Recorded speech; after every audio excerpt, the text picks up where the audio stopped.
શહેરના મંગળબજાર વિસ્તારમાં અચાનક પાલિકાની દબાણ શાખાની ટીમ ત્રાટકી હતી.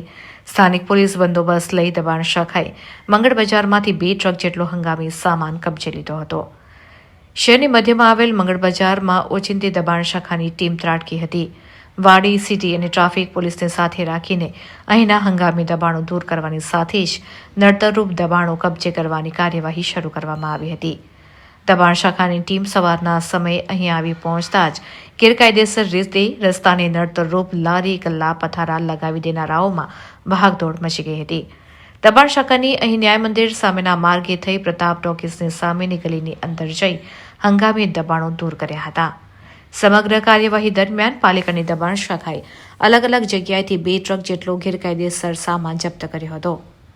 દબાણ શાખાની કાર્યવાહી શરૂ થાય તે પૂર્વે જ કેટલાક દબાણકર્તાઓ તાત્કાલિક પોતાના પથારા લઈને ભાગી છૂટ્યા હતા.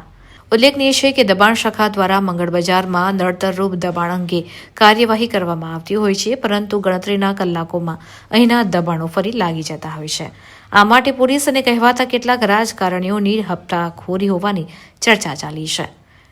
ત્યારે દૂર કરવામાં આવેલા દબાણો બાદ કેટલાક સમય સુધી અહીંના રસ્તા ખુલ્લા રાખી શકાશે તે બાબત હવે જોવાની રહી.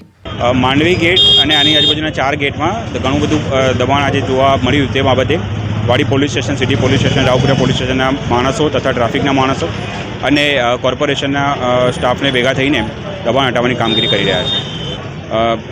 માંડવી ગેટથી શરૂ કરીને લહેરીપુરા ગેટ સુધી આવ્યા અને ત્યાંથી પછી લહેરીપુરા ચોકીથી દૂધવાડા મહોલ્લા થઈને ફરી પાછા માંડવી ગેટ તરફ અમે જ્યાં પાર્કિંગ નથી અને નો પાર્કિંગ ઝોનમાં જે ગાડીઓ મૂકવામાં આવી છે તેના પર કાનૂની કાર્યવાહી કરવામાં આવશે.